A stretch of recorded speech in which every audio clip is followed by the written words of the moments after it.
The man, okay? You're telling me Donald Trump, they tried to assassinate him, and Donald Trump's response was to negotiate? His response was to negotiate with the... I'm going to say this. Manhattan federal prosecutors in November 2024 charged Farhad Shakeri with plotting to kill Trump before the election at the behest of the Iranian government and the Islamic Revolutionary Guards Corps. They ordered an operative to assassinate Trump. His name is Farhad Shakeri. You can look him up. He's been charged.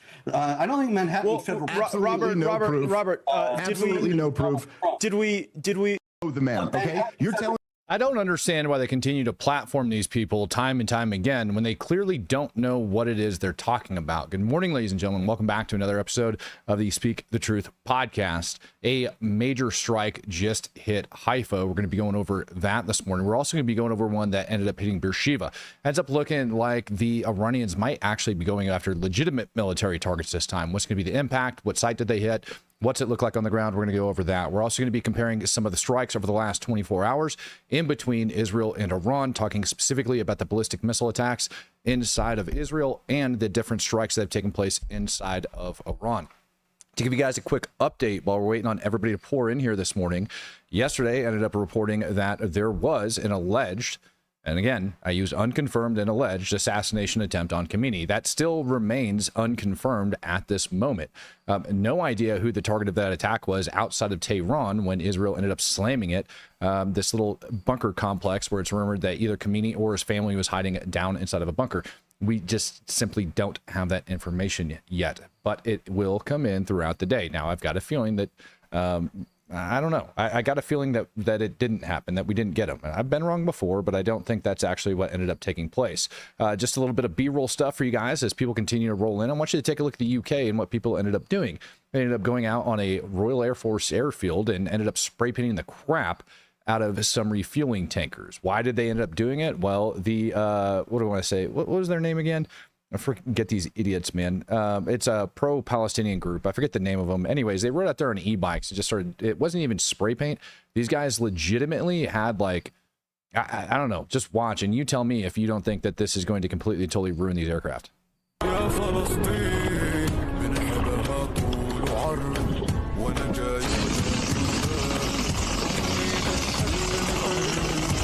I have to kill the dang Hodge music in the background, man. I can't do it. But if, as you guys can see, like the amount of paint that's going in there, that's not spray paint. That's something a little bit more. That's like some heavy, thick paint that they're throwing over inside that engine bay of that freaking aircraft. That's going to decommission that aircraft. I mean, there's no way they're going to fly it with that going on. So modern day terrorism, yeah, I think so. Are they supporting radical Islamic terror organizations? Yes, absolutely. By doing this, at a bare minimum, domestic terrorism. 100%. And this is the crap that's striking the UK right now. Ormond coming in, upgrading his membership and becoming an ultimate truth supporter. Good to have you, brother. Yeah, I don't understand why people do this crap. Absolutely blows my mind that there's folks that are actually out there doing it. I want to let you guys know, too, somebody that's going to end up coming up and speaking about the Fordo plant here in just a minute. He sent me this information probably about, I don't know, an hour ago. And I've been chatting with him back and forth. I've spoke to him plenty of times. He's an intelligent human being. He's an intel analyst. He's here and he's going to be on the show. And he did some research into the Fordo plant and whether or not the 30,000-pound bunker busters are going to be any sort of effective against it.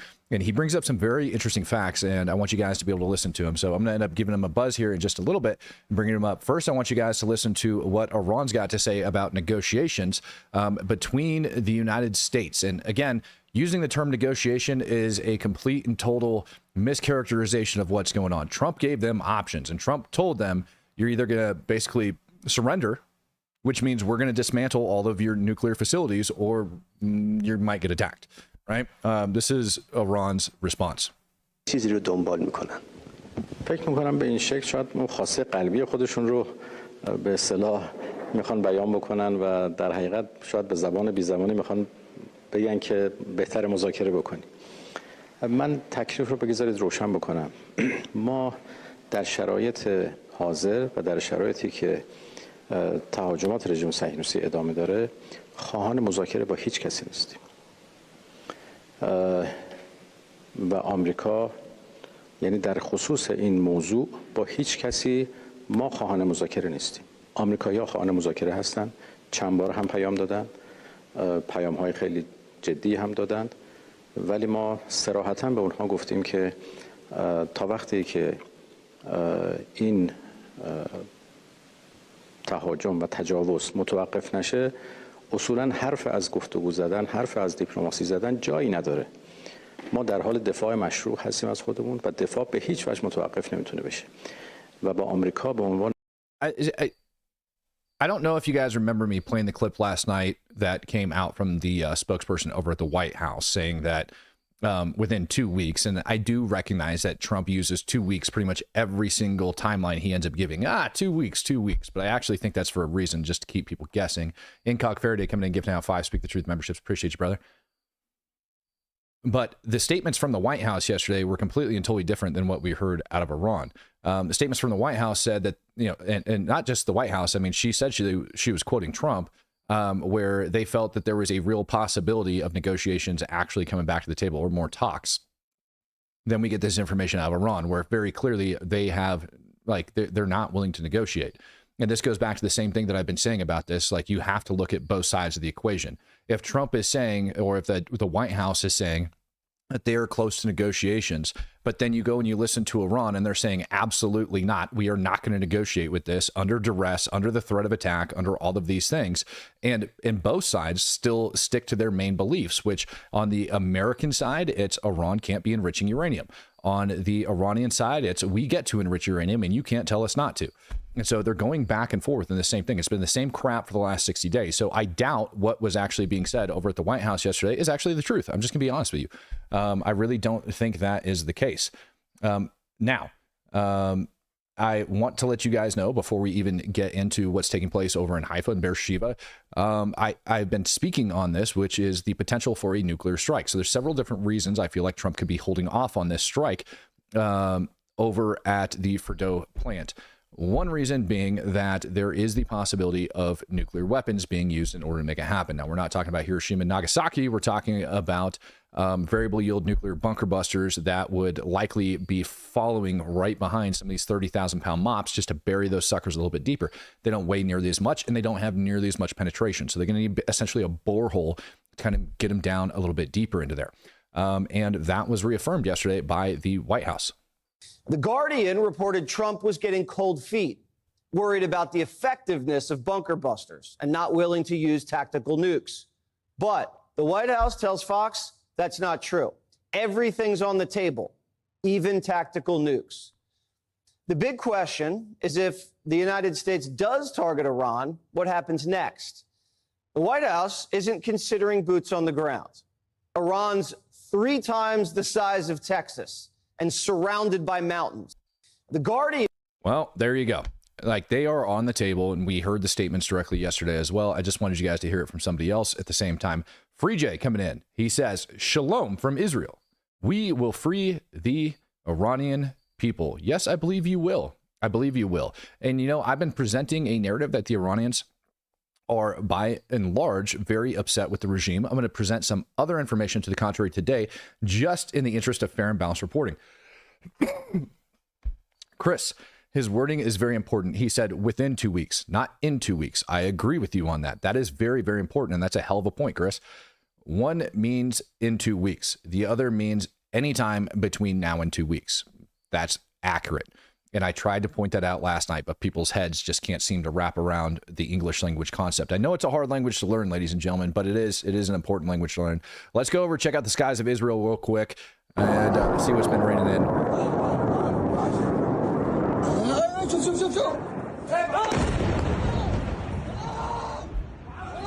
Okay, Nate.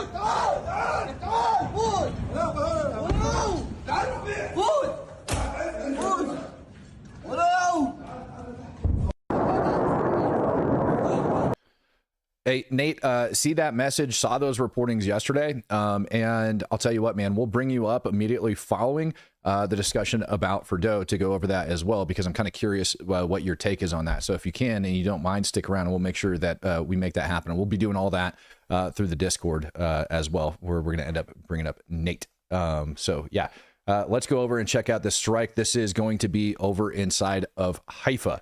All right, reported location of this I've got in just a sec for you guys. What the fuck? لا ما أمين الله ما أمين What the fuck? Now, that impact, okay, is said to have been right outside of that building. It did not directly hit the building. I read that it's about 40 to 50 meters away from it. And I'm going to talk about that building here in just a minute. Nathan, if a nuclear warhead is used, no matter what size it is, wouldn't you think Russia would use it on Ukraine if the U.S. does it to Iran? No, I don't. And the reason why is because you're talking about two entirely different situations. All right. You're talking about, one, the international community that does not agree with Russia going into Ukraine in the first place. And in the other, you have a very scary possibility of a nuclear armed Iran, where Iran has been threatening to nuke other countries with their technology that they're attempting to develop and or have already developed. I don't believe they have a weapon complete, but it is a possibility, although not probability at this point, right? So do I think that Russia would open up with it? No, because the moment they do, the international community would be in an uproar and they'd be going over against Russia. You want to get NATO involved really quick. You want to get the UN involved. You want to get peacekeepers out there. You want to get other people on the front line. You want to get other nations involved. Russia drops a nuke. And if they do that, they very, very likely are going to end up getting their damn teeth kicked in. They're having a hard enough time just trying to deal with the Ukrainians, an actual formidable military. Not that Ukrainians aren't. They've come a hell of a long way in 10 years from everything that I've seen. I'm super impressed and super proud of how far they've come. But you bring in NATO troops, or you bring in actual like top-notch militaries to combat what's taking place over there, Russia's going to get its teeth kicked in, and I don't think they want that. So no, I don't think us using a tactical nuke is going to open it up for Russia. Here's another angle of that building that ended up striking Haifa.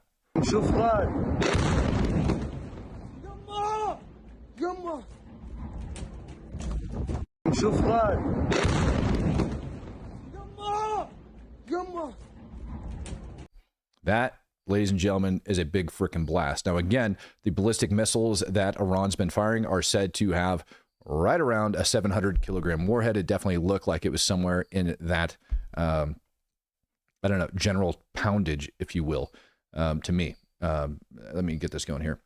Happy Guy says, David Smith, like Candace Owens and Tucker Carlson, are paid to spread jihadist propaganda by the Muslim Brotherhood, who are based in Qatar. Could Israel accidentally take out those a-holes? Their lies will never stop. You know, I put as much weight into those people being paid to spread the propaganda as I do people claiming, because I mean, I even saw some claims yesterday that I am spreading Israeli propaganda and I'm being paid by AIPAC. It's some of the most ridiculous stuff ever. I'm not being paid by AIPAC. I don't even know how many people try to claim that crap. No, I actually think that they're just that dumb. You want to know my own opinion? I really legitimately think they're that dumb, and I think they legitimately believe in the things that they're saying. I think that some of these people are so dense, they just put out other stuff to attempt to remain relevant. It's really clear that that comic has been trying to ride this wave, just grift off of it as far as he can. Matt, debate Dave Smith, then you shill. I mean, if I could debate Dave Smith, if he would agree to debate me, I absolutely would. It's like debating with the same BS that I hear from every single Palestinian on a daily basis. So I have no problem debating him. I have no problem debating Myron Gaines. I have no problem debating any of these people. Yeah, so bring it on. I have no problem debating him.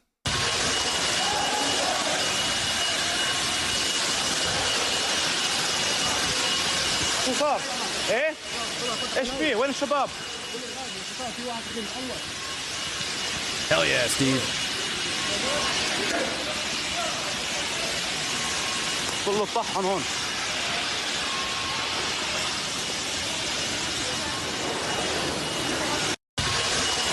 Now, that location that I have up on the screen is said to be underneath an overpass a couple hundred meters away from where that strike actually took place, and you can see the amount of crap that's actually thrown down on the ground. I can only imagine the extent of damage that's going to be on the ground outside of that building. Unknown whether or not we're going to actually get that footage, because the way Israel's been locking down these sites, they're doing their best not to give Iran battle damage assessments of these areas when it all comes in. And now, allegedly, this place that they ended up striking was right next to a mosque. Let me get this up on a screen here real quick and get that up and moving for you guys. And it's kind of crazy when you take a look at it, you know, and you stop, even in these like short little clips and these short little videos, and you could see like the damage, you know, like right up over here to the rooftop of that building. And even as you end up backing it up, you can see the amount of destruction and stuff that's just been blasted out across this entire area. You guys can see the amount of like rubble and stuff that has just been thrown from that strike within itself. I mean, it is a hell of a lot. When we start getting back up over here and you start getting a look at the face of that building, I'm not sure. I heard it was 40 to 50 meters away. All right. And all of this is just now breaking. It's just now coming out. So I'm not 100% sure whether or not it directly struck the building that I just had up on the screen. This one right over here. If it burst, like it kind of looks like it ended up hitting the rooftop of that one and throwing crap everywhere. And that this was likely the intended target was this building right here. I did hear the headquarters building of what the heck was it, man? I don't remember the name of it. I can't off the top of my head. I'm sorry. I'm just having major brain fart difficulties today about what it is. But the way it was described, it was a legitimate target. I'll find it here in just a sec. It was a legitimate target if they were in fact going after it, and that is within the acceptable. Whether or not you think it's acceptable, it's within like basically the impact area of that munition. Like it's plus or minus accuracy. So we'll see where that goes. Does Israel have ballistic missiles? Yes, they do. The truth matters. Israel does, in fact, have ballistic missiles. Will ballistic missiles be effective against Fordo? Absolutely not. There's absolutely no point in them sending ballistic missiles over to Fordo, unless they want to just, I don't know, suppress the target for the time being. I can't think of another valid reason for them to want to go over and do that. Yep. Now, down in Beersheba, it took me a while to figure out what this target was, and I was very interested in researching the crap out of this thing. It looks like this ballistic missile strike down in Beersheba ended up hitting a cybersecurity center for the Mossad unit 8200. That's what's being reported. Okay, whether or not that's true, I couldn't tell you.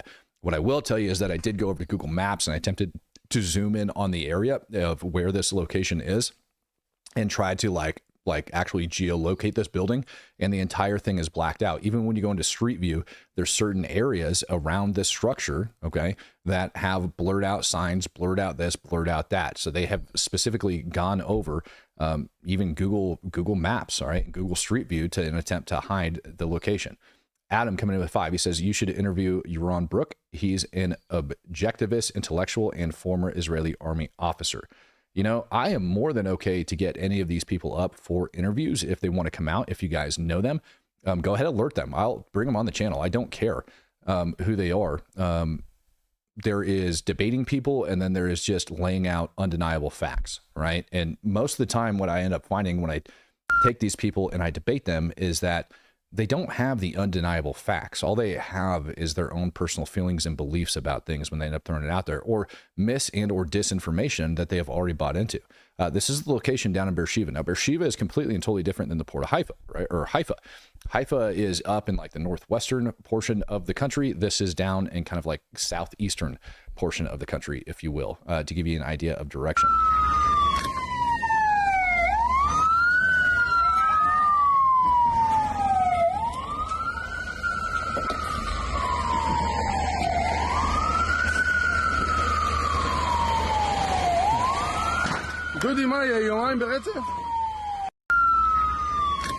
Now, again, I attempted to geolocate this, but even like Google Street View is cut off in the area around this building. I'm surprised this video actually made its way out. You guys can see that the parking lot was actually fairly empty in this location. So hopefully that building itself didn't have a lot of people. What appears to be on fire, and I mean, it looks like a lot of vehicles. The building itself appears to be mostly intact. Didn't see a lot of issues with that building.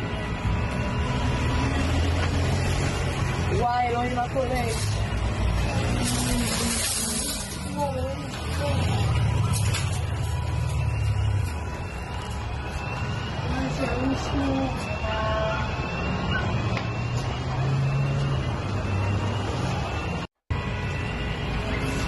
Box McLeod says, I'm getting really sick and tired of the anti-Semitic or anti-Semitism and terrorist sympathizing that I'm seeing lately.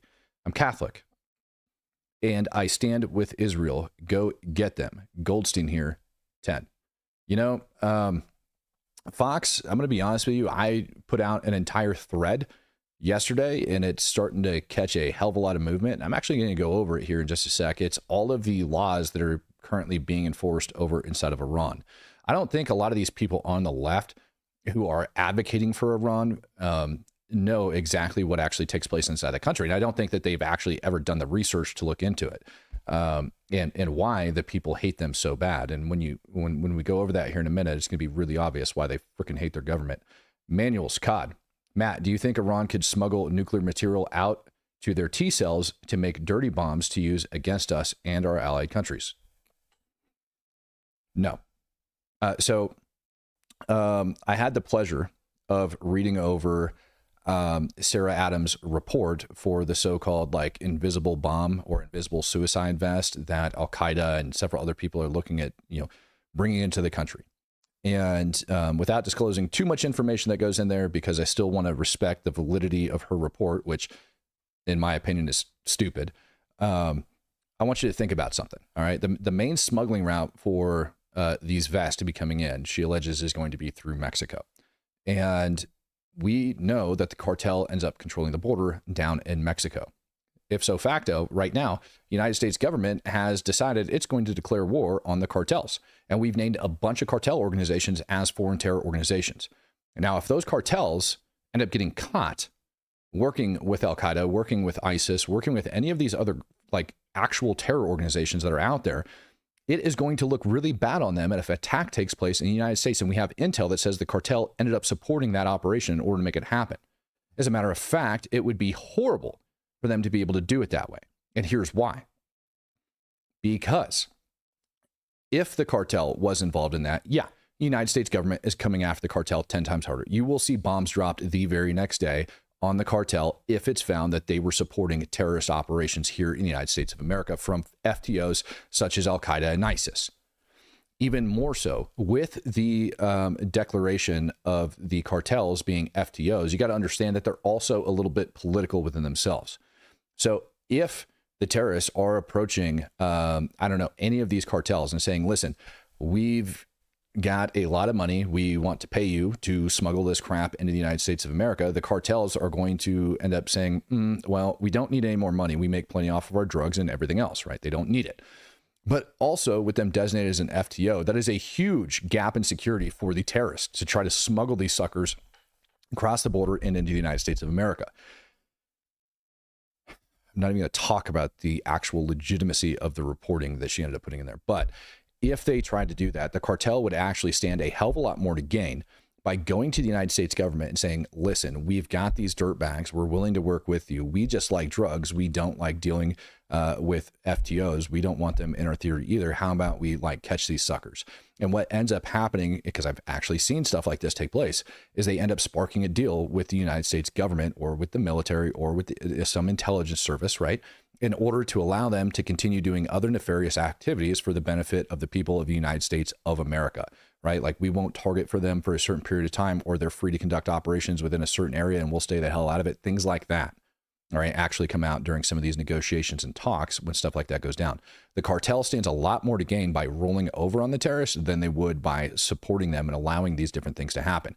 Further, if ISIS, Al-Qaeda, etc., thinks that they're going to just simply smuggle these things in and work their way across the border, they're going to get treated 10 times worse, all right, than anybody that's trying to cross the border by themselves without utilizing the cartel. Why? Because the cartel is going to get blamed for it, and they're not going to like that crap. You don't get to do things like that in their backyard. This isn't Afghanistan. This isn't Iraq. This isn't Iran. All right. This isn't Syria. You're talking about Mexico on cartel territory. You don't show up to somebody else's territory and do stuff like that without expecting something really bad in return. There's easier ways to get that stuff into the United States of America. Number one. Number two, all right, with the way that that report was written, and I know the original question was about nuclear material, but with the way that that report was written, all right, the other issue that I have is the actual legitimacy of the threat. I really don't think it's that legitimate of a threat, the way in which the intel is laid out within that report. A lot of it is quoting Al-Qaeda and ISIS and several other, like, dude, it's all crap. All right. And the Taliban, excuse me, quoting like the Taliban and what the Taliban thinks and what the Taliban says. There is a reason inside of the intelligence community you don't collect and analyze your own information. And what it appears to be inside that report is a lot of bias reporting, talking about things being undetectable, talking about the Taliban, right? The saying that their freaking bombs, like their bomb dogs, were unable to sniff these devices. Of course, the Taliban's going to put out some wild, stupid ass propaganda like that, right? But the reality is, regardless of what explosive is that they're using, the precursors remain pretty much the same the entire time. And the dogs can actually smell those different precursors individually. And so it's not that they're making some brand new chemical compound that's going to confuse the dogs, because what the dogs do is they smell those different chemical compounds, and that's what they're looking for, is those individual chemicals that are within that explosive. So it's just not how it works. And it really surprises me that nobody's actually came out and questioned the veracity of that report yet. But with that being said, can they smuggle in dirty bombs? I don't think it's within their benefit to do so. The probability, again, of them being caught is very, very high. Okay. Like trying to do that through cargo containers, shipping it, like other stuff. Like we've been searching that stuff left and right because this is a threat that we've known about for a while. So the security apparatus is very high. Plus, you're also talking about a chain of custody of that goes in it. And every single hand that gets passed off, okay, every single hand that has to get paid to make that happen is a potential leak that they have to worry about plugging and making sure that it's taken care of. And think about that chain of custody of that material that you're talking about going from Iran and into the United States, and the amount of people that have to be paid off and the potential security leaks that go into it. Now, if I was Iran and I'm sitting back and I'm looking at this saying, how do I go about planting these explosives into the United States? Or how would I go about having the best bang for my buck? Sure, a dirty bomb would be great as far as they're concerned. But the reality is, once you start thinking about all of those little nuances, it starts becoming more and more difficult, especially when it goes into crossing the border over here in the United States, plus the amount of feelers and all of that other stuff that we have out. It would be way better for Iran. Plus, the moment that gets caught, that gives us like carte blanche, we're nuking the shit out of them, right? Like there's nothing else that's going to come in between that. If you try to set off a dirty bomb in the United States and you do that crap, that is the end of the Iranian regime. That's not Iran's MO. What Iran's MO is working through different proxies with a degree or two of separation to where they can say, hey, we didn't do that, right? And that's why you see these different terror organizations such as Hezbollah and the Houthis, Ansar Allah, right? Everything else that they've been working alongside. It's because they can say, listen, we didn't do that and you have no proof, right? And they can blame all these different organizations for doing it. At the same time, what the Iranians can do is they could simply recruit people online. All right. I give more credibility to Iranian sleeper cells or people that are sympathetic to Iran here in the United States actually coordinating and conducting attacks on Iran's behalf than I would on a dirty bomb. To me, that is a much bigger threat here in the United States than a dirty bomb being set off. Is it a possibility? Yes. Is it probable? No, it's really not, in my opinion. So I just want to be able to get that out. There's a lot of fear mongering that ends up taking place. And part of me is wondering who's pushing all of these objectives and why are they pushing them in the way in which they're doing. Now, I'm not saying that the FBI and the CIA and everybody else is perfect and it's going to end up getting caught when it comes out. Because the reality is, if they did try something like that, there is a possibility that ends up getting through. But I highly, highly doubt, just for all of those reasons I just listed, that they would try to do that. People, man, drive me freaking nuts. If I ended up missing you guys, I'm sorry. If you guys ended up making donations or anything like that, it ended up not getting pushed through. Dear Demp Hammer ends up coming in, donating too. Joe Calcogano says, criticizing Israel for dragging us into their conflicts on a regular basis is not anti-Semitic. I would agree with you. If you're going to criticize, anybody should criticize anything, right? Like even as a Christian, I sit in the back and I criticize my own faith and I look at it to make sure that I am on the right path. And I constantly sit back and I reassess and I criticize the different situations. That's why you saw me a week ago saying, yeah, we should be bombing the crap out of Iran immediately until new intelligence comes out. I get new information and then I can take that information and I can say, you know what? If we've got hundreds of Russians that are on the ground at some of these plants, and there's a possibility that we go to war with Russia if we end up bombing one of these plants inside of Iran, at that point, I really don't think it's worth it. We should continue to evacuate our bases. We should figure out a new plan of attack, and we should go over after that. Okay. You should be able to take this new information and just constantly adjust as you're taking it in. And that's the problem with people, is that they don't have the ability to do that. So yes, questioning whether or not Israel's dragging us into this, That's fair. But the reality is Israel's not the ones that are dragging us into this. Israel's just not. Iran's been attacking and killing U.S. personnel for decades. For decades. I'm going to say that again. Iran has been attacking and killing U.S. personnel abroad for decades. As a matter of fact, they even launched terror attacks trying to assassinate Donald Trump while he was running for office. People have been tried. People have been indicted in federal courts of this here in the United States of America. All right, it did happen. It happened over in Manhattan. Right, so that's very real. Right, but just because they tried to assassinate Donald Trump doesn't mean that we are going to just launch off and go to war. All right. Further, you've got Iran that's been screaming death to America for a really long period of time. To say that Israel is dragging us into this conflict is an over mischaracterization of what is going on. Excuse me, understatement of what's actually taking place. You are refusing to accept all of the other things that the Iranian regime has been doing over the years and the actual threat that they pose to the United States of America. It's pretty freaking sad that people are that dense and refuse to look any deeper than that. Fox McCloud says Pablo Escobar was said to be working with the CIA during the Cold War. Yeah, I can believe that. I've actually remember reading about that. Michael Mayo coming in, gifting out 5 Speak the Truth memberships. Appreciate you, brother. Thank you, thank you, thank you.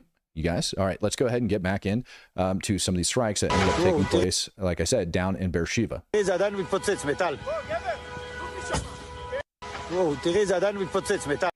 So it appears as if there was more than one ballistic missile that ended up actually striking down there, although unconfirmed at this time. This is all new information. Yesterday, we actually saw Iran launching cluster munitions, allegedly over inside of Israel. Whether or not they're cluster munitions or MIRVs for the ballistic missiles. All right, we can talk about that a little bit. But I don't believe it was a MIRV. I think it was likely a cluster munition that ended up spreading across a vast area. All right, and I've got all the stats and all that stuff coming up for you guys here in just a minute on what actually took place. Here is inside of the one of the buildings over in Beersheba, the moment one of those ballistic missiles ended up striking. Take a look at that.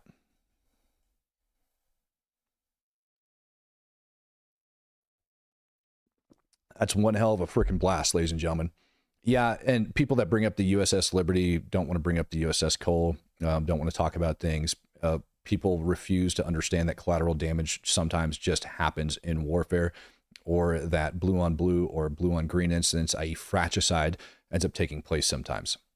To take one incident and act as if it is the absolute bee's knees and use that as your entire argument goes back and shows how ignorant some people absolutely can be. And it's people that have no experience in warfare whatsoever. Again, here is another angle of that strike down in Beersheba. This one looks to be, like I said, just about as big as the one over inside of Haifa.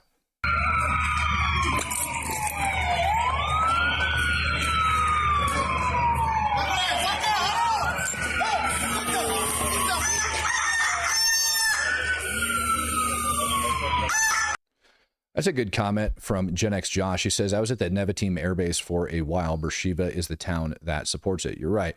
And again, this is allegedly one of the tech headquarters elements that's used to support Israeli intelligence assets. Okay, so and this would make sense, okay, because over the last 2 days, we've seen cyber attacks that were taking place over inside of Iran, going after their banking system. Reportedly, the banks over inside of Iran had completely and totally shut down, refusing people to be allowed to draw money out. The ATMs ended up running dry. You had attacks on cryptocurrency, taking away billions of dollars. All right, you had this entire banking system that ended up basically collapsing over inside of Iran. And all of that would be done through cyber. And here, what is being reported is allegedly a cyber support structure or cyber support office for this Israeli intelligence unit. Now, if that's the case, I could definitely see this as a retaliatory attack for those operations. We're going to go over to Tel Aviv and we're going to take a look at some of the damage on the ground. And we're going to, after that, we're going to be doing like a side-by-side comparison for the ballistic missile attacks inside Israel, along with the airstrikes that took place over inside of Iran. Because when you see videos like this, there's a lot more of them coming out of Israel. And it would most certainly appear as if Iran has been hammering Israel. A lot more Israel's been hammering Iran. It's not necessarily true. Not even close. We are currently at one of the impact locations here in Ramat Gan. You can just see the absolute devastation. Actually, you have to wear protective gear here in case something from one of these buildings actually falls down. We're going to walk down this pathway. Right now, you can see nearly all of the vehicles here completely destroyed. All of the debris fell on top of it. This is where the impact actually happened from this ballistic missile sent from Iran last night. If you come and follow me this way, you'll just be able to see this building here completely devastated, nearly the entire top of the floor collapsing into itself. It looks like an absolute war zone in this area of Ramat Gan. We're hearing that one of the females in this building actually died from her injuries that she sustained inside and from this ballistic missile from Iran. We are currently at one of the impact. You know, as she's walking through this area and we're talking about it, yesterday we talked about the hospital that ended up taking a direct hit. It actually ended up coming out and being reported that that hospital that got hit in one of those strikes yesterday, there was a woman and a child, and this woman was in Israel from Ukraine, and she came to Israel to get cancer-saving, life-saving cancer treatment for her child. And both her and her child were killed in that strike. Matt always gives us a hottie, says Big Toe. See, every time I put a woman on the screen, man, every single time there's a woman on the screen, I swear you guys are always like, you can't, like, listen, 90%, I check out the demographics on this channel. 90% of the people on this channel are men, about 10% are women. It blows my mind that even with a 90% following that we have so many men that end up getting thirst trapped just even by simple videos like that I end up having up. Here is an image of, or excuse me, a short video of what is said to be a rocket motor off of one of the Iranian ballistic missiles that ended up falling over there. Danny Golan says it's Unit 8200, basically Israeli NSA. They did start building Cyber City south of Beersheba. I think Microsoft R&D got hit in that strike. Yeah, same. Right. I saw that it was the Microsoft R&D. I went over and I checked out the area, and it kind of starts to align with it. But like I said, it's really odd. That area is literally blurred out. Okay. And even when you drop down to like Google Street View on it and you start looking at Google Street View, Danny, of that area, it is like there's different like portions of Google Street View that are blurred out over in that area. So it's probably a credible strike, to be honest. אף אחד לא יודע, אף אחד לא יודע נפילה אצלי בבית. אף אחד לא יודע, לא יודע. מטורף, לא יודע, מבחינתי מטורף, לא יודע. איזה גודל. אחי, זה המנוע, לא יודע, יש פה ריח גם. לא יודע, מדהים מבחינתי, מדהים מבחינתי. Absolutely freaking nuts that crap just falls like over on a rooftop over there. Now, let's look at, minus these new attacks, let's look at how many actual confirmed strikes or confirmed munitions actually got through and were fired, excuse me, how many were actually fired at Israel over the last 24 hours. I want you to remember, first waves of the Iranian ballistic missile strikes, you're talking about hundreds, right, of ballistic missiles that ended up getting shot at Israel. This is what we have over the last 24 hours. We have one ballistic missile with a cluster warhead coming in right around 4:50 p.m. local. And then we have another ballistic missile that ended up hitting the hospital down there in Beersheba. And then we ended up having 15 to 20 ballistic missiles that came in. All right. And we haven't been able to verify the exact number that ended up like striking. Now, we also have these new strikes I just talked about against that building in Beersheba, as well as the one over inside Haifa. So just go ahead and add two more to that count, all right, of what is currently up on your screen. Now, in comparison, when we go over and we look at what exactly Israel has done in response, okay, over the last 24 hours, that's this. And this is page number 1, okay? You can see the Iraq heavy water reactor, the Natanz nuclear facility, SPND headquarters in Tehran, the IRGC headquarters in Tehran, IRGC Qud headquarters in Tehran, Tabriz Shahid Madani Air Base, all right? The Marab Air Base as well. We can go back over the Tehran Ballistic Missile Air Defense Base, Tabriz IRGC missile launch sites, Abdan Naval Base, South Park. I mean, I can go on and on and on about the amount of successful airstrikes that Israel has conducted within the last 24 hours over inside of Iran. So when you start comparing these two things, it's very obvious that Israel definitely has the upper hand when it comes to inflicting damage.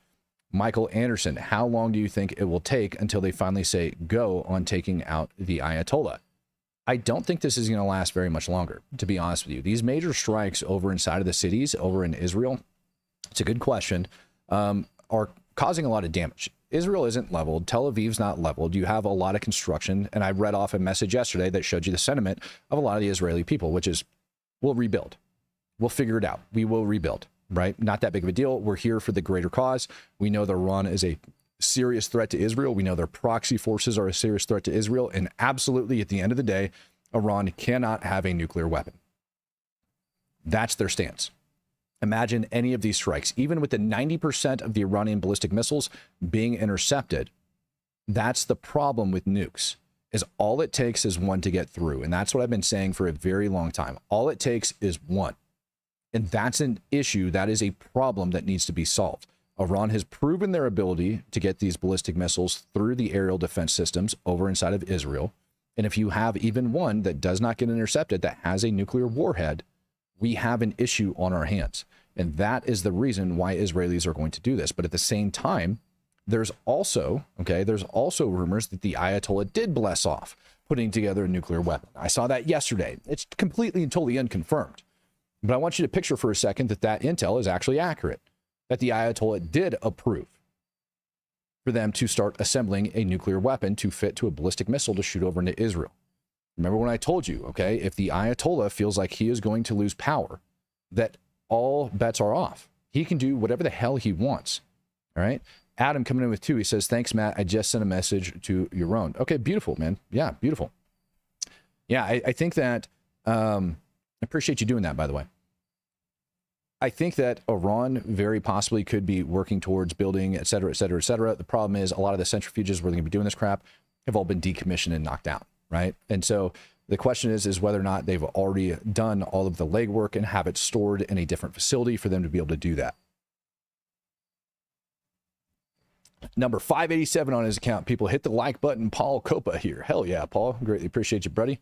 Now, I told you guys I was going to present a counter narrative. Like I said, if the Ayatollah feels like he is losing control over inside of Iran, that's when I think that all gloves are going to come off. Obviously, if the Ayatollah is dead and is number 2, I'm trying to remember his name off. I can't, but he came out with a statement yesterday. And I think he would be the first one to get schwacked as opposed to the Ayatollah, knock out his deputy and then take him out, right? If the Ayatollah gets schwacked, I do think that you would end up seeing a massive uprising really quick. Everybody would be going and get behind the crown prince and being like, that's it. This regime's done. I believe. Okay. That's my personal belief. But right now over in Iran, we've seen a lot of narrative that goes out that says that the Iranians are uprising. They're tired of the regime. I've talked about it quite a bit. I've showed you guys different videos and things like that. And this morning, what I actually want to do is present to you guys a counter narrative. I have no idea how old this video is. I couldn't verify the date, time that this ended up taking place, but I'm being told that this is a new video. All right. And so it's important for you to understand that not all Iranians actually agree with that sentiment that the regime needs to be overthrown.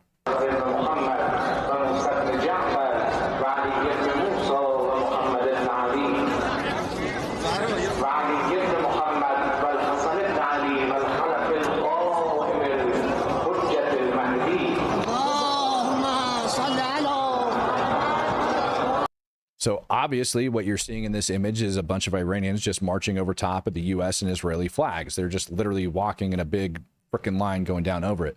And now a lot of people who are unfamiliar, all right, with Middle Eastern culture are like, so what? They're walking on our flags, right? But you got to understand, like, there is a deeper symbolic meaning behind that. If you go over, like, go back in time, right, to where George Bush was given his speech over in Baghdad, and you ended up having that guy take off his shoe and chuck it at George Bush. All right. Like, the bottom of your feet in like the Islamic culture are dirty. It is a great insult. You know, over here in the United States of America, we'll sit there with our legs crossed, like kick back, and we don't care who the bottoms of our feet and things like that are pointed at. All right. Over there, it's essentially giving somebody a middle finger. All right. Like, so's this. I forgot that one, but it's essentially giving somebody the middle finger to take the bottoms of your feet and point them at them. Take off your shoe and chuck it at George Bush. Yeah, you're freaking pissed, right? So all of these people that are marching over top of those flags is a deeper symbolic meaning that ends up going into all of this. And it's important for you guys to understand when you end up seeing that. When you see the Houthis that are dancing barefoot on top of the flags, same thing. All right. Again, this reportedly coming out of Iran within the last 24 hours. I don't believe it. I've seen Tehran look fairly empty over the last 24.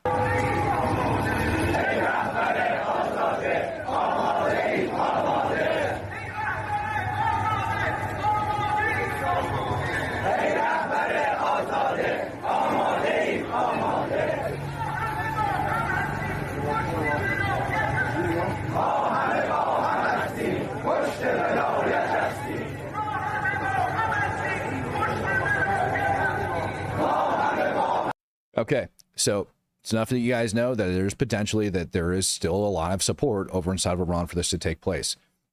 Denny Sonic's coming in and says, Matt, what is your opinion on why Trump is waiting with the strike? Like, what does he have to consider before his final decision? Does it have anything to do with Russia and China involvement? I do believe that there is a small portion of it that is the Russians. I do. Because if for some reason we believe, and I'm going to have Nate, I told Nate if he's going to be willing to stick around, I'll pull him up here in a minute. But I do believe that if the Iranians, or I'm sorry, I do believe that if the Russians have those guys over there, and if what Putin said is true, that Israel guaranteed the safety of his scientists that are on the ground over inside of Iran, and they're at some of these nuclear facilities, that the United States would also do their best to attempt to honor it. But the problem is that Russia also helped Iran in developing all of this enriched uranium. They did. And so you kind of screwed the pooch on that when they're Putin, right? If you don't want your people to get killed, don't have them doing nefarious shit in foreign countries that are threatening to blow the United States and one of their closest allies off the dang map with nuclear weapons. Don't do it. But at the same time, if Putin does threaten to go to war with the United States, that's not going to be something that Trump wants to deal with. He's going to allow the situation to breathe and exercise something that we call tactical patience and wait and see if these uprisings take place, if Israel can handle it on their own, all of these other things. Israel has decent relations with Russia, and they don't want to screw those up either. Happy guy. He says, here are some articles on Qatar, Wall Street Journal, how Qatar spent billions to gain influence in the U.S., Washington Examiner, conservative media targeted by Qatari foreign influence. Yeah, dude, I mean, Qatar is like... Plenty of information exists on Qatar and their support for different terror organizations and doing things behind the scenes, and the United States of America continues to pump money. There's a reason for it, and it goes into politics and strategic locations and all of those other things. Austin Wilcox says, I think J.D. Vance mentioned Nate on the Theo Vaughn podcast the other day. Oh, interesting. Very, very interesting. Yeah, I wouldn't surprise me one tiny bit if he did. Now, what I want to do is I want to take you guys over because we continue to get a lot of questions about Fordo and everything else, which is why I invited this gentleman to come up and actually speak today. Okay, and what he's going to be speaking on is his research right over here. Now, I've got to open up a signal call with him and get him on the phone. Give me a sec. Ooh, got to open up a signal call with him and get him on the phone to actually go over this. So give me a quick sec while I end up doing that.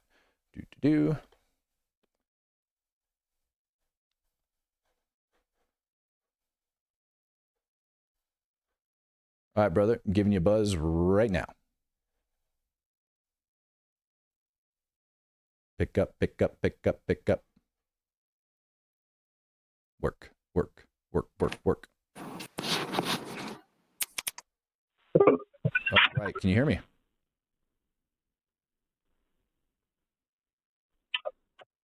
Hey, brother, can you hear me? Hello. Can you hear me? Can you hear me? One sec, one sec, one sec. Oh, man, I've got to open it back up. Give me a sec, ladies and gents. I got to get my settings fixed so that he can actually hear me when I'm talking. I got to love Signal, man, and the way it goes about. Hey, man, give me one sec. I got to switch my microphone over. It's on a different mic. So give me a sec. Let me get the right microphone on there. There we go. Okay, can you hear me now? Oh, there we go. Can you hear me now? Yep. Okay, good. All right. Go ahead and give me an audio check. Let me hear you talking so that I know other people can hear you. Okay. There was actually a question someone asked if C-130 can drop a GPU 57. So technically, yeah, I actually researched that. Yeah, so you're saying that C-130s can drop the GBU 57. Yeah, but they fly like half the altitude, so you get half the penetration. Okay, you're rubber banding just slightly. It's a little bit harder to hear you right now. I don't know if you can get a stronger signal, but you're coming in just a little weak. But right, I'm sorry. How about? You're still a little bit broken, but it's okay.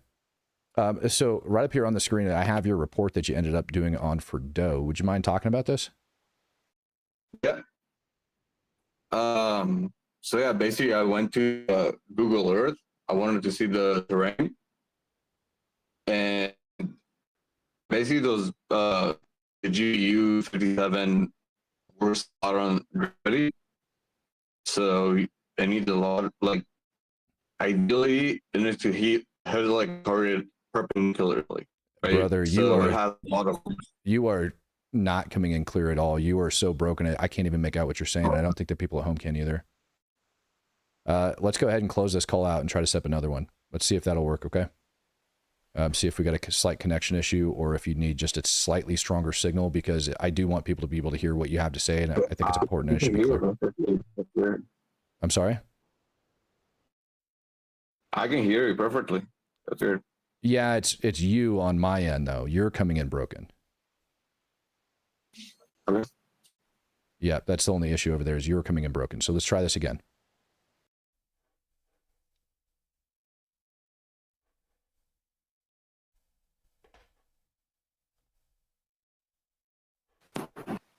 All right, can you hear me now? You're still broken, man. You're still coming in very, very broken. It's unfortunate. Very, very unfortunate. I can do like Discord if you bring on Nate later. Yeah, let's try running it through Discord. Let's see if we can't get you up over inside Discord, because I want to hear how you went about doing this. And I know people have a lot of questions on it. So let's hang up on Signal. I just wanted to have the ability to just talk to you one-on-one without opening up Discord. But yeah, let's go ahead and jump into Discord and then just come up over there. All right, cool. Okay. All right, ladies and gentlemen, I apologize for that. Sometimes technology doesn't work how we like it, but that's why we have backup and redundant systems and our ability to be able to do this. So what I'm going to do is I'm going to go over to Discord to open up this chat that we're about to have about Fordo and what his assessment is, because it's very in-depth and he did a very good job. And it's whether or not, absolutely whether or not our massive ordnance penetrators are going to be capable of doing it. And he's got a very, very good assessment on how that's going to get done. And Nate Vance is also in the house over in the Discord waiting on it as well. So that's freaking awesome. All right, here we go. Getting her up and running. Go ahead, come up to the stage, raise your hand if you want. I'm going to go ahead and bring Nate up real quick. All right. And let me invite Nate as well, if I can. I don't know how to do that. Nate, can you go ahead and raise your hand so I can bring you up as well? All right, sir, can you hear me now? Yep. Okay, beautiful. Can you hear me? Yep, I got you loud and clear. What I want to do is I'm going to go ahead and put your report up on the screen for the folks at home to be able to see. Okay, so a little bit of your, let's do this, a little bit of your background first, if you don't mind. Background, Israeli. I live in San Francisco. Permanent IDF. Now I do mostly cybersecurity and private intel. But I did study data science, so a lot of like quantitative stuff. So pretty interested in a lot of like weapon systems and stuff like that. That's this. Okay, awesome. So let's go with the bottom line up front. Do you think the 30,000-pound bunker busters that the United States has would be effective against Fordo? And then we'll talk about how you got to that conclusion. Not one for sure. Yeah, not one for sure. Just because of the angle of attack. Because you rely on most of the GBUs, like the weight is actually the casing, the steel casing, because it needs to get like as much kinetic energy to penetrate other than the explosive, right? Right. So if you hit it when the ground is perpendicular, then it's perfect. But if you hit it at an angle, then you start getting some deflection. Right. And that deflection, just kind of like for people to understand, those of you that are in the firearms community that know about shooting through windshields. If you put the slides on. Yeah, let me go over to Discord and try to get that so that it's showing up on your guys' end as well.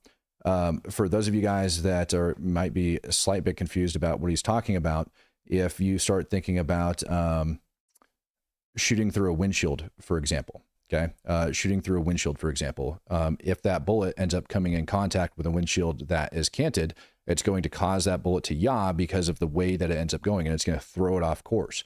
And in the same way, if that bomb is coming into the ground and it enters into the ground in this manner, it's going to be fine. It's going to drill directly down. But the moment you shift the terrain, it's going to then start yawing and turning into the ground.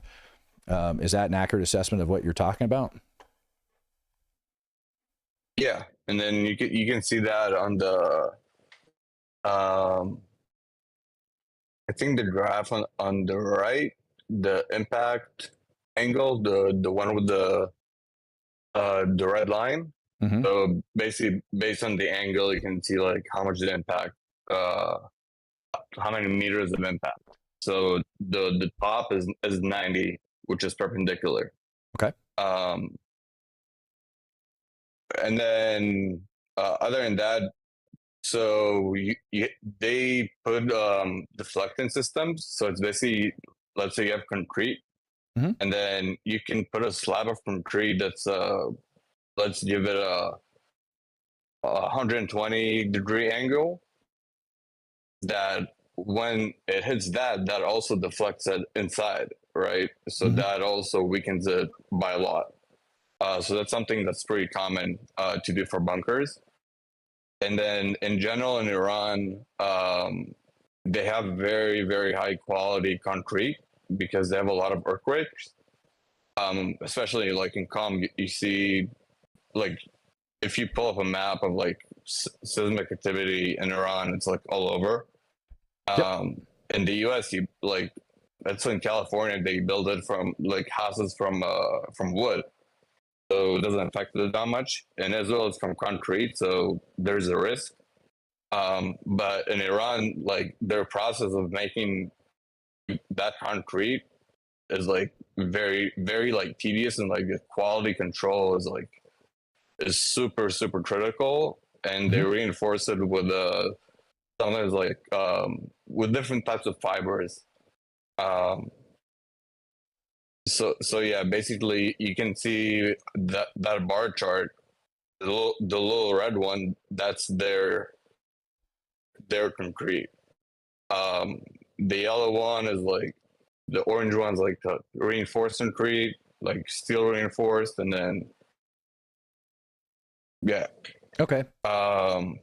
And yeah, the little small chart over there is like, you can see it's kind of like timed fuses. It's like how many if you put one after another. Mm-hmm. If you put a couple in a row, but you also have to like keep in mind that they have like a 1 meter like radius where they hit, so you have to be like super accurate.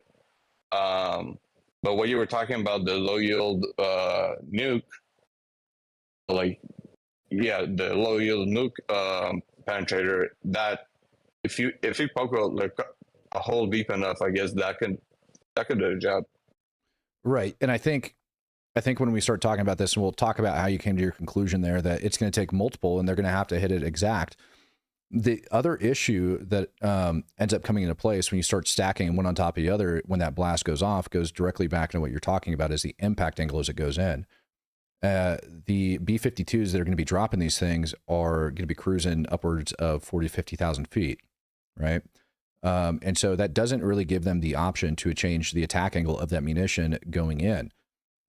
So while it is precision guided and it can get to a specific location, once you start talking about these things, basically going down the same borehole after borehole after borehole, you also have the other issue of once you reach down to that concrete layer and have to bust through that concrete.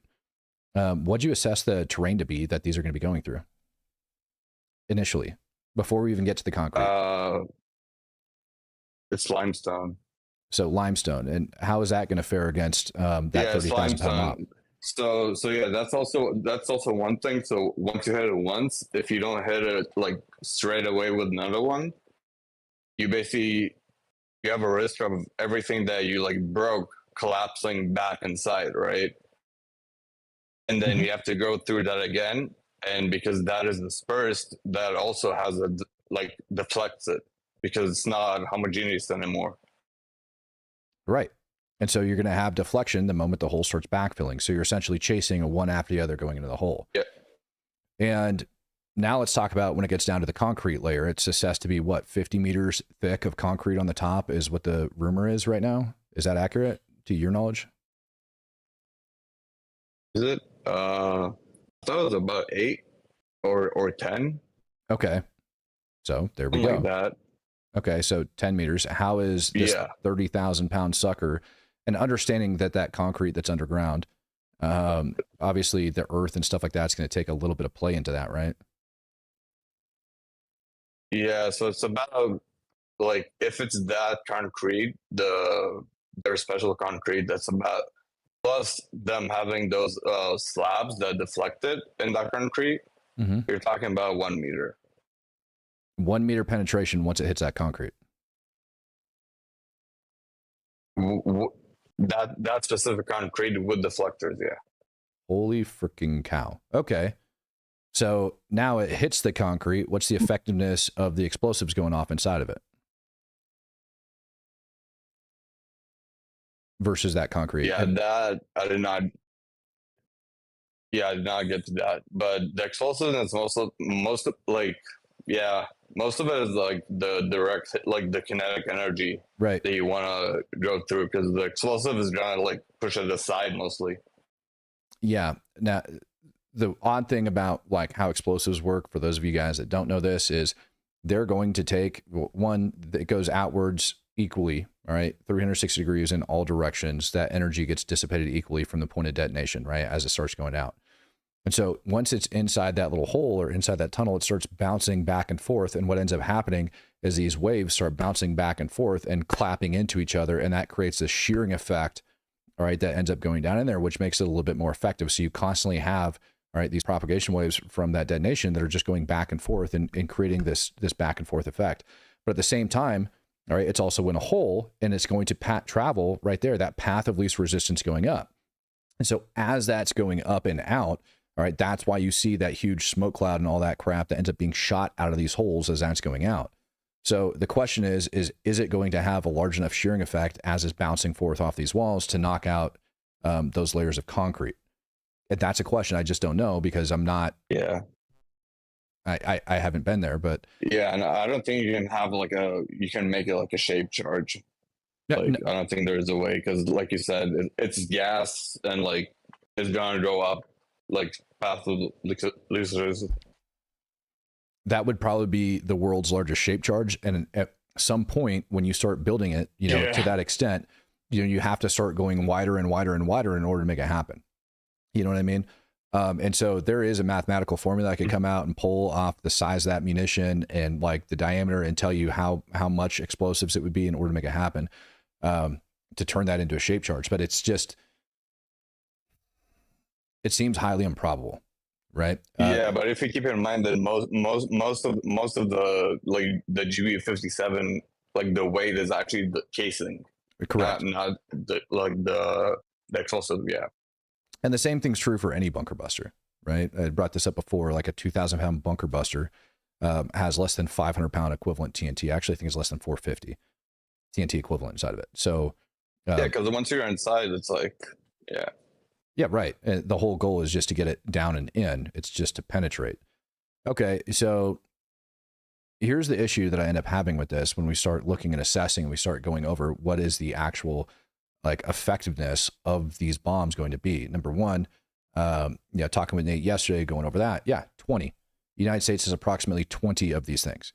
And so even if we drop 8 on Iran, we end up depleting almost 50% of our actual munitions. And you're talking about 4 different B-52s that have to be over the objective, chasing one after the other to get down in there.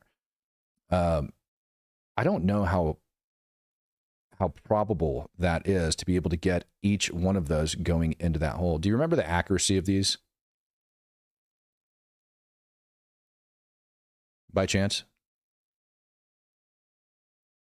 Did I lose you? Sounds like I lost you. You just kind of stopped responding. But having them going back and forth to get into that hole kind of ends up turning out to be the issue. Nate, I wanted to bring you up real quick at the same time that we're having this discussion. Can you hear me, Nate? Yeah, can you hear me? Yes, sir. I can hear you, and I can see you beautifully. What the heck, man? I ended up having you blown up nice and big and brilliant the other day. Hold on. Bam. There we go. There's Nate Vance. All right. So what's your thoughts on it, man? With the mop thing, man, I'm 50-50 on the effectiveness. I mean, sometimes there's things we have that nobody knows about. So yeah, B2s. I'm curious if we don't have. Sorry. Yeah, B2s. But yeah, sometimes there's things we have that we don't know about, and I'm interested to see. There's like we always say, there's the people that need the intelligence have the intelligence, and they'll know what to do. And we're not quite there. So, like as civilians, but there's going to be people with a lot more information, in the White House and the Pentagon than certainly we are. Mm-hmm. But, this isn't an easy nut to crack. And that fiber reinforced concrete that he was talking about, it's not harder. That's not the strength of it. It has a higher modulus of elasticity, which means unlike regular concrete, this can stretch almost and bend before it breaks, whereas regular concrete's extremely brittle. This doesn't have that. So that normal spalling effect, even if you put something up against a concrete wall and blew it up, it might fling a bunch of concrete particles into the inside. Yeah, if it doesn't penetrate it, it'll fling crap off the inside, right? Yeah, but this doesn't do that. That fiber stuff is better at resisting that kind of effect. So it's a tough nut to crack for sure. I would like to think that these are the decisions that Trump is currently weighing out, why he kind of took his tactical pause here when it comes down to striking, one, the Russian side of the house, and then also, which I want to talk to you about, but also two, you go to drop a 30,000-pound bunker buster, and we believe that it's going to be capable of knocking it out. And we know if it doesn't, we have the capability of launching those nuclear bunker busters that absolutely will get the job done.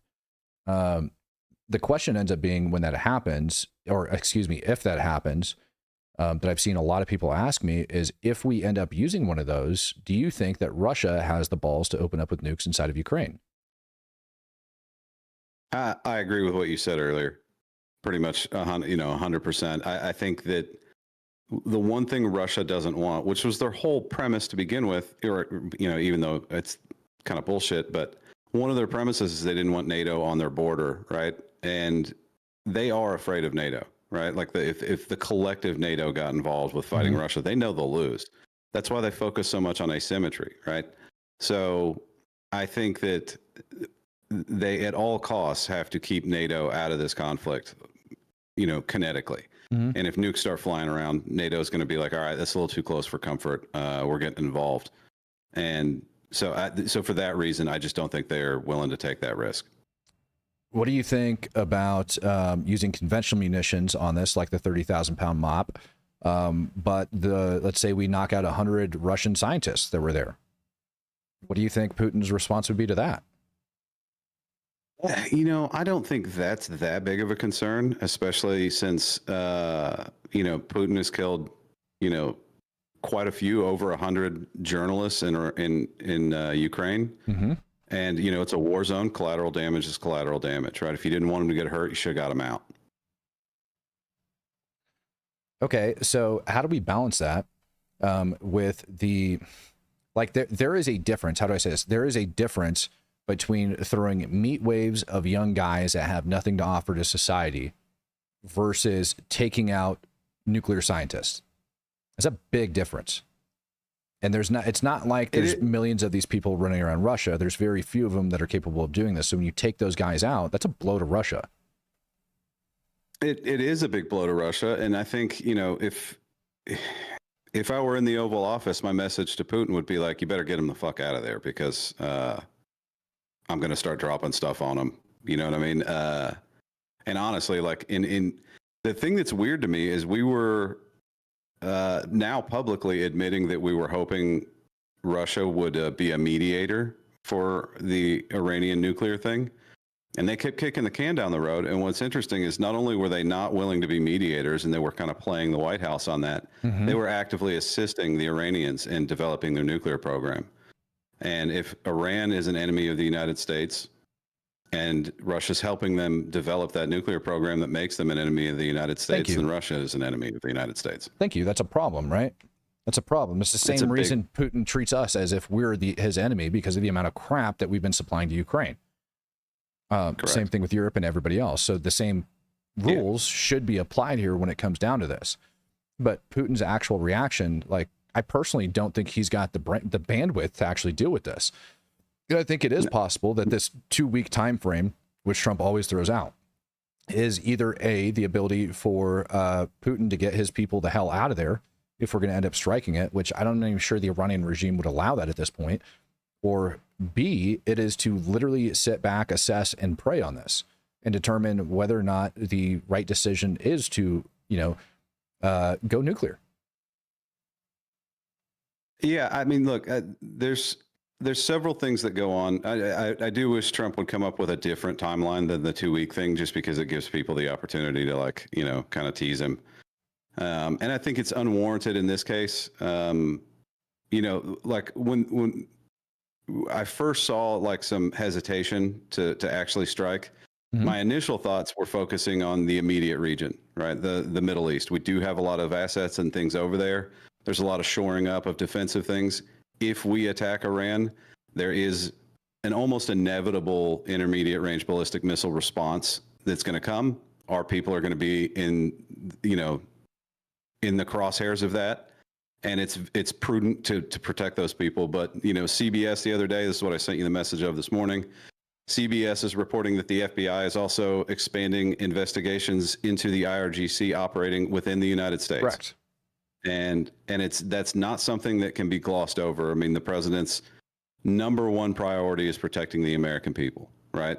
So if there's a threat here, they need to understand that threat and be in a position to combat it before they're the ones initiating action. So it's very prudent for him to wait before he, if there are cells here, they have a trigger, and that trigger may very well be dropping a 30,000-pound bomb on a nuclear facility in Iran. And we need to know who and where those people are before we do that. Do you think that, what do you think that attack would be? Just out of sheer curiosity. Because I've looked at this over and over. I don't think that they have smuggled in a dirty bomb or anything like that. And I'm trying to think of what Iran could effectively, with sleeper cells, throw at the United States of America that would actually deter us. And if anything, I would think that if the Ayatollah wants to die, and if the regime wants to be completely and totally toppled, go ahead, activate some sleeper cells in the United States, FAFO, and see what happens. I think setting off a dirty bomb would be the equivalent of, signing your own death warrant and just having your entire country get nuked. Oh my God. If you think September 11th, that was 20 years of war over September 11th. If you think bringing a dirty bomb over here, and I think they realize that, but I think that desperation drives people to do desperate things. On your way out the door, you might just say, screw it, screw everybody. I don't care anymore. Bring it on. I'm dead anyway. That's the scary part about dealing with these situations is, desperate people do desperate things, and you can't really predict. You can't expect people like that to think logically, right? When you're facing death and it. But yeah, I think it would be, if anything, conventional asymmetric terrorist type activity, right? I don't think it's a dirty bomb. I don't think it's anything crazy or weird. But then you have to look at what's happened over the last few months between, this Israeli operation and Operation Spiderweb, and be like, Jesus Christ, are we prepared for that? And, the answer is probably no. So I'm going to also ask you this question. You're an old school recon guy, right? So, well, no, not technically. Yeah. But yeah, go ahead. Right. All right. So, looking at launching even a raid. Well, let's put it this way. Even from a basic infantry perspective, you understand the principles of conducting raids and operations, and you've taken part in plenty of them in actual war. Is that an accurate statement? Correct. All right. Realistic possibility. Go in and conduct a ground operation in order to knock out Fordo without having additional assets on the ground. Basically just sending in a lot. How many do you think that you would end up having to put on the ground? Somebody actually said a battalion needs to be landed just for security of the site. And I would actually agree with that I would want a battalion size element on the ground in order just to secure that site. I'm thinking 75th Ranger Regiment type size of unit. Right. Thank you. Do you know what I mean? Like it's going to have to be all guys of like that caliber of training, right? It's not going to be a standard infantry unit. The ability to kind of operate far away from your supply lines and routine supply lines is kind of a skill that every troop has to realize that, hey, look, we might not get resupplied. We got to conserve things. And all of those kind of considerations have to be in place, and every single troop involved in that operation would have to understand that. And then the other thing to consider, I noticed people saying, oh, there's a new moon, it'll be super dark, which first of all, anybody who has used night vision goggles knows that when you have no lunar illumination, your night vision sucks, right? So it's not like the best time to go, but then also you have the ability to purchase like really cheap Chinese thermal weapons mounted thermals, and you can turn the average goat herding dipshit into kind of a night sniper with those things, and it's not that hard to do, right? Like, and that's the thing I think people don't kind of realize is like you can be the baddest ass operator in the world, and some 12-year-old with dad's shotgun can just blast your ass out of a window if you know what I mean, like. And that's the problem running thermals is you don't get to see through windows, right? And we've got different. Well, yeah, but like you could be, anytime you're trying to secure like a nearby village to make sure, you might think, oh, okay, well, it's just a bunch of civilians here, but like any 12-year-old with a rifle could just poke a hole in you, and it's not that hard. You know what I mean? Like it's sooner or later you're going to expose yourself to somebody somewhere, and then the fact that like that operation would not take place. It's not a 20-minute in and out raid. And then you got to calculate how you're going to get these people out once they know you're there, right? Like that's, now you've compromised yourself. How are you going to get aircraft and vehicles in there to get your people out? So you almost have to sacrifice these people, or you have to accept the reality that there's a significant chance whoever you send isn't coming back. Right. And here's the other thing, right? Like, I don't think people understand how difficult it is to take out a structure like that with explosives. You can damage all the integral components. You could make sure that it's disabled, right? Doing it that way. You absolutely could do that. But actually just destroying the entire facility turns into almost like a dream, right? Because the amount of explosives that have to be brought in there, I'm immediately thinking like, dude, I got to drive 4-wheelers, dragging trailers full of explosives into this place just to accomplish the deactivation portion of it, or just taking out the main components. But when you start talking about like taking the entire structure down, that's reinforced. I mean, that's a pain in the ass. That's way more explosives than anybody's going to want to carry in. Well, dude, you'd have to do it like a mining operation. You'd have to go in there with like concrete drills and drill boreholes and then place explosives. And I mean, that's what I mean about it being like, it would be an ongoing operation. It's not like, let's just run up to this bunker and throw in a satchel charge. That's not what you're doing here. That's not how this works. This is way more complicated. No, that's not how this works. You're talking about using different advanced charges, etc. But the other thing that you have with that is containing what ends up happening afterwards, right? So if the boots are still on the ground when that sucker goes off and it's not properly sealed when that explosive goes off, you do run the risk of basically having just created a dirty bomb and having all of that enriched uranium floating around in the air, your men breathing in, developing cancer and things like that. So it's a much more drawn out issue.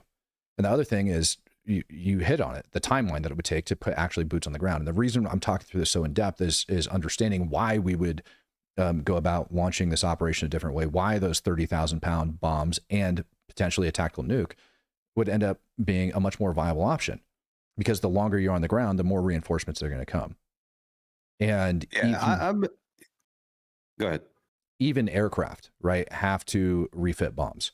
Like you're talking about having people on the ground, boots on the ground inside the country. Iran's going to be throwing everything that they have at them. So even with the amount of like firepower and air support and all that other crap, you essentially have to start identifying different choke points that these people would be coming through and basically trying to bomb those different freaking choke points to keep people, from being able to get through. But eventually more and more are going to come.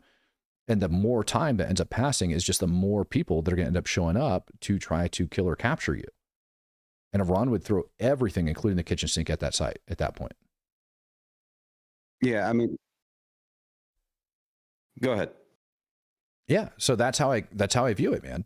That it's possible for it to be done, but the risk involved in that level of an operation over inside of Iran, people compared it to some of the raids on chemical weapons plants and things like that took place over in southwestern Syria last year, towards the latter portion of 24, that the IDF ended up doing. That's, again, different ballgame. You're talking about a much greater distance away. You're talking about a much more formidable force. And you're talking about one that doesn't necessarily have its hands tied on every single front on the ground, fighting a bunch of like terrorist organizations. So you're just going to have a massive wave of people coming at you. Kind of agree with that? Nate, you ended up freezing on me. Everybody gets... Yeah, no, I got... there he is. There was people talking over each other. I did just see a comment that saying you would have to core drill and do all that stuff is ridiculous. You don't need to do all that. I mean, I don't know how you would get a structure that's that sturdy to collapse in on itself. Yeah, just placing explosives in there. You're not wrong, Nate. And I'll tell you why. And this is from my own personal experience of trying to take things out like that with explosives and how difficult it actually is. There is an aspect where you have overpressure that ends up, expanding out, right? Like the room's only got so much as it goes in and out. You got to understand, once these charges are set and once that sucker goes off, if you're not successful, it's not like you're going back in to do it. The most effective way to take out targets like this is, in fact, to drill into it because of how explosives actually work. The other thing that people also are failing to understand is that when you have pressure like that, it's always looking for relief and it's looking for ways to come out. So while you might have great pressure inside that building, the sheer tensile strength of the material that you're trying to blast through in order to get that sucker to collapse is going to be 10 times stronger, especially with the ground above and below it, to where that sucker is just going to push out those different vent shafts and those different holes. You might cause a decent amount of damage, but the goal here is complete and total destruction. I've been looking at it, and honestly, to me, I think the most viable short-term solution for the Fordo plant is to collapse the entrances, and that I think we can do, right? Because there is some, the main part of the structure is under the deepest part of the mountain, right, or the tallest part of the mountain. So, getting straight from the top part of the mountain into that deepest part is almost impossible. Like, I don't think it's really viable. And I think the correct tack to take, or at least what I would do, is I'd seal up those entrances, the things that you can drive things in and out. And if you seal those up, then the place is essentially useless. Now, somebody could theoretically go in there and start hauling out the debris that collapsed those tunnels and then, re-enter it. But that's going to take time. And as long as you have air supremacy over over Iran, then you have the ability to monitor that and just kill those crews, right? Like anybody that touches it or goes near it, you can smash those guys. And what that does, that buys you some time. And then if there's regime change, which I think is the goal, then the new regime can work out a way to get in there and permanently dismantle that facility. But I think doing it, strictly from the air, I mean, you could try it, but you might fail. To me, it's like just take out those entrances right away, render it useless, and then you can work on other strategies. It gives you time, right? It takes the pressure off the Iranians, like quickly developing something down there and then being able to use it. Yeah, I agree with that. That is a possibility, but the other problem is that regime change isn't guaranteed. It's not, but neither is destroying the facility. You know what I mean? With the assets we have. So I think that's the best way to I think we can maintain air supremacy over Iran. So can Israel. But you can essentially monitor that almost indefinitely as long as you have air supremacy. You could do that with drones, right? You wouldn't even necessarily have to send fighter aircraft over there. So I think that's probably the best short-term solution that at least buys you some time, renders it temporarily useless. If you do pull off the regime change, then you can go in there and permanently disable it. All right. So then the next question, and I saw Carl Higbee actually ask this, is what's next? Right? Let's say that we do go in and we collapse that. Let's say the U.S. does enter the chat and drop these 30,000-pound bombs on it. Let's say we do collapse the entrances into this location so that nobody can get in or out and essentially just turn it into a tomb. What's next? Like, what do you do after that? You know, I think that's a very real question that needs to be answered. Yeah, well, I mean, to me, the regime change is kind of key here. Like, and ultimately, like, the regime is going to change in one form or another, right? Like, I don't think the Shah survives this, or not the Shah, but the Ayatollah. I don't think he survives this. I mean, sooner or later, I think the Israelis they're going to smash that guy somewhere, and I just don't think they're going to let up until they do. So whether the regime changes its name from the Islamic Republic, you know, back to whatever the Shah called the regime, you know, like, and the Shah comes in and takes over, the regime will change, right? Like, it's got a different set of leadership, and that leadership is going to have to be looking at things and going, they can come get me whenever the hell they want to. And now that new leader of the regime, whether it's the IRGC or the Shah, has to calculate the fact that he has zero offensive capability, zero defensive capability, right? Like before, you know, 2 weeks ago, the Ayatollah could kind of, I mean, he would be wrong, but he could kind of convince himself, like, hey, at least I got a military structure that's protecting me. But the new guy, whoever that is like, I got nothing. You know what I mean? I got nothing. Yeah. And then the two most advanced air forces on Earth, who are telling me I'm going to die unless I do what they want. And sooner or later, you're going to find somebody that plays ball. Is my feeling on it. Okay. Well, I think we already have the answer for who's looking at taking over, which would end up being the Crown Prince. I think he's going to end up getting a bunch of freaking backing from the international community in order to kind of like take it over. This is going to have certainly its own internal problems. You're going to end up hearing about people that are, being scooped up, being killed. There's going to be a lot of folks that end up dying after that. Just going to be perfectly honest, because there's going to be a lot of Iranians that are pissed off. They're going to take it into their own hands,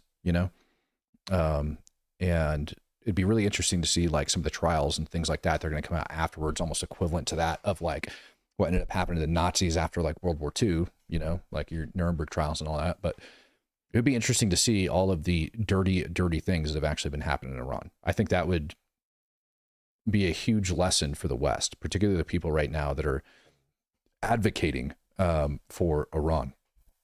To be clear of what these people are dealing with, I put together a post yesterday, and it's 20 actual laws over inside of Iran. Very first one, leaving Islam, it's punishable by death, especially for men who publicly renounce Islam, and women can face life in prison. This is currently being enacted in 2025, and I've talked to and I've listened to personal accounts of women who have actually done this and have been inside of that system. And what ends up happening, like, let's say they want to leave Islam and they go over to Christianity, they end up getting freaking raped, right? Like down in these prisons, they end up getting beaten and all sorts of stuff that ends up resulting in them just growing stronger within like their own Christian faith, et cetera, et cetera, et cetera. But those are very real things that are happening in this day over inside of Iran. Homosexuality, gay men can be executed. Lesbians face 100 lashings. Even suspicion can result in arrest or forced confessions. Blasphemy, insulting the prophet or sacred Islamic figures, death. Adultery, married offenders can be stoned to death. Unmarried equal 100 lashes, applies to both men and women. Corruption on earth. This is just one of those things that they end up using and end up charging people with. I just read something a little bit ago while you were talking about somebody that ended up getting stuck over there and that they are alleging that he is doing everything else. But things such as protesting, for example, can result in the death penalty. Things such as dissenting away from the regime can result in the death penalty. Alcohol consumptions. 80 lashes per offense. On the fourth time, you risk death for drinking alcohol inside of Iran. Female hijab law. Punishment, prison, up to 10 years. Flogging, fines, surveillance, et cetera, et cetera, et cetera. Criticize a supreme leader, 1 to 10 years in prison. Same-sex relationship that's non-penetrative. You're looking about lashings, prison times, torture, things of that nature. Public affection, holding hands, kissing in public. For unmarried couples, you're talking about 74 lashes. Women need husband's permission just to travel outside of the country. Child marriage, very real thing nobody wants to talk about. Legal age for girls to get married is 13 over inside of Iran, to get married off. And by the way, these girls who are 13 years old don't decide where they're going to be going. 13 years old, and it can go down younger. As a matter of fact, they can get married off at 6 years old, but until the girl passes the age of 9, they can't have penetrative sex. Compulsory military service for men, mandatory. I think it was 2 years, if I remember right. Dissenting online, i.e. criticizing the regime, etc. You can get prison time, torture, whatever for that. Western music and clothing banned. That actually exists, and you're subject to arrest, punishment, TBD. Women banned from attending stadiums. Singing and dancing in public for women, punishable by fines and jail time, floggings. Gender segregation is still, to this day, something that's taking place over there.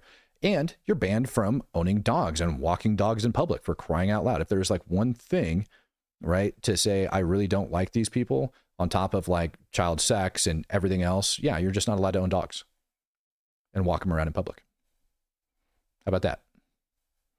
Yeah, fuck that, dude. I didn't even know that. Sorry for the language, but I didn't even know that. Yeah, if you don't like dogs, I'm willing to shoot at you. That's weird. I don't like people that don't like dogs. Yeah, so for me, when I look at this and I go over it, it's just like there's so much crap over inside of Iran. There's so many reasons for people to be pissed off at the regime. It's not even funny.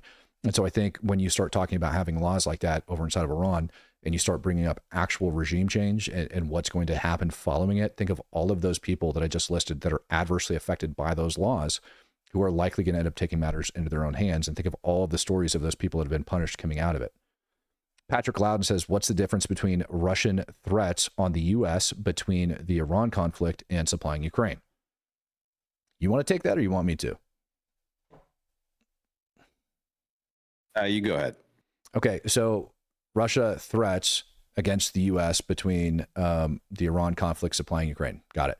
So U.S. supplying Ukraine and having the Russian threats from that aspect. On this side, you have on the Ukraine side of the house, with Russia invading Ukraine, the U.S. supplying the Ukrainians, other nations supplying the Ukrainians.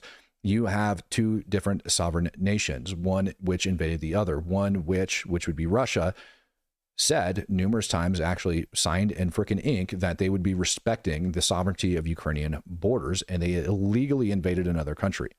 Now, I do understand the Russian argument for going in and freeing out the East, but it's very clear that that's not what's taking, okay? And you also have massive amounts of war crimes, et cetera, et cetera, et cetera. And what we have right here is just applying weapons and munitions to go into Ukraine to fight an invading force. On the flip side of the house, when we start talking about Iran and Israel, what you have is a nation that has spent a good chunk of their national budget supporting foreign terror organizations that have been attacking Israel and always trying to maintain that degree of separation. Present to the Houthis, Hezbollah, Hamas, PIJ, etc.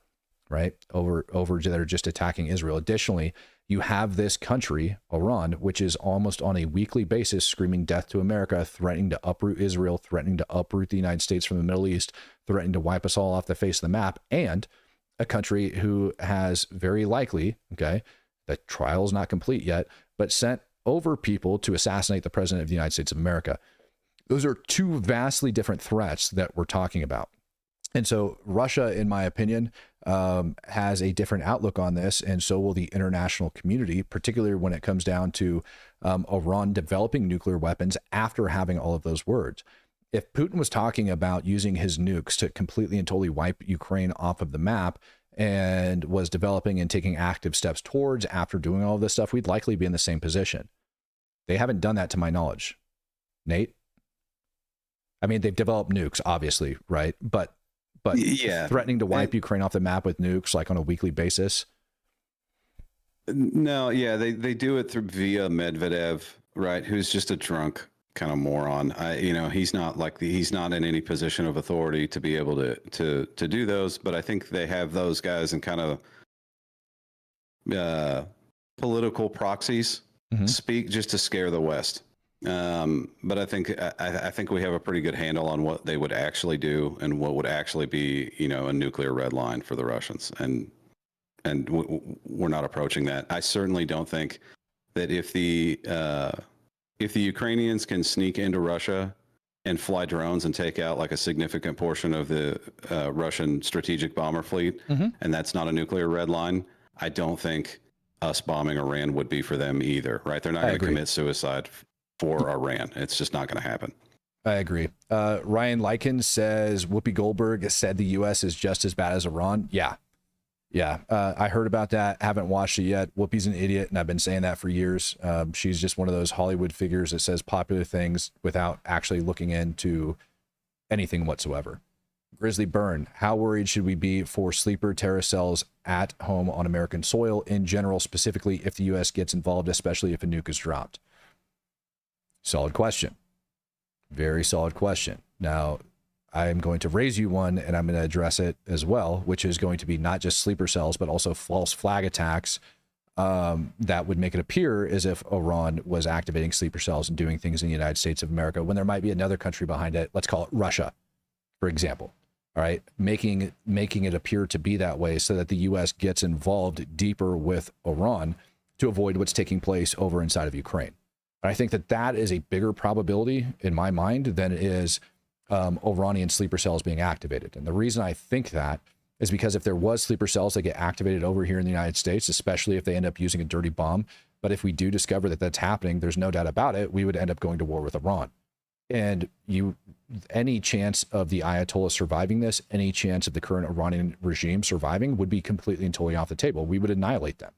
And we would bomb the living hell out of them. You want to see like an actual shock and awe campaign and America actually open up, have them openly come out and activate sleeper cells and see what happens.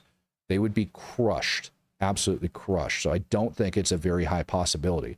What I do think is a good possibility happening over here in the United States of America is different Iranian proxy organizations such as Hezbollah, right, that do have people that are sympathetic to their cause that they've recruited online, or Al-Qaeda actually launching different coordinated attacks here in the United States via small arms and homemade explosive devices.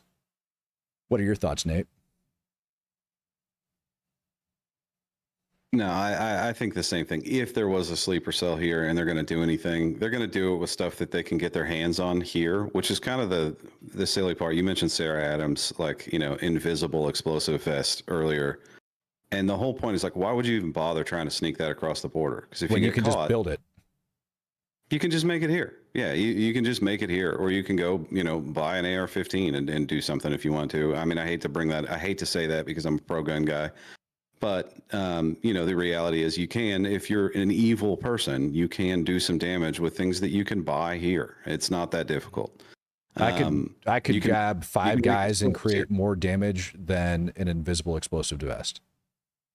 Exactly. Like you're not going to get that much out of this magic vest that she's talking about that has magic explosives that, you know, doesn't exist and is a figment of her imagination. But you could take guys like me and you and a couple others, and if we were really determined to go, you know, smash a bunch of things, we could do it. Now we die it eventually, right? They're gonna get you, but you'll do a bunch of damage in the process. Depends on how you do it. I think that's, yeah. Well, I mean, you could just smash and dash, you know, if you want. But I mean, eventually law enforcement's going to zero in on you. I don't think, you know, if you do a bunch of damage in the U.S., our law enforcement capability is pretty goddamn good, and I think eventually they'll zero in on you, and you'll get snatched up. But like I said, it's kind of irrelevant because law enforcement is reactionary. It's rarely proactive. So yeah, these sleeper cells could be here. They could do some damage. I think it's very good that the FBI, if they are in fact expanding their surveillance efforts on those things, that's a good thing, right? If we see those communications and we intercept them beforehand, we might be able to snatch these guys up and actually be proactive, and that's a good thing. Yeah. So I hope we do. Yeah.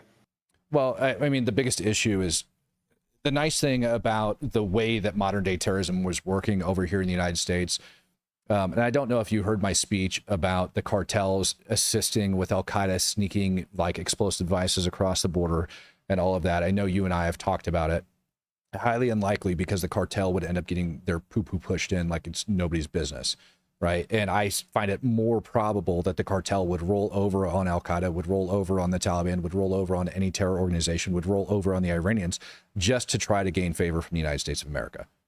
I think that would happen, which then leads to the next scenario, right? That's the more probable course of action for me for the cartel, which then leads to the next most probable course of action for Iran or any of these Islamic organizations, which would be recruiting online over here in the United States, finding those that are sympathetic to the cause. And we already know that's taking place, and it's 10 times more effective than they have in the past.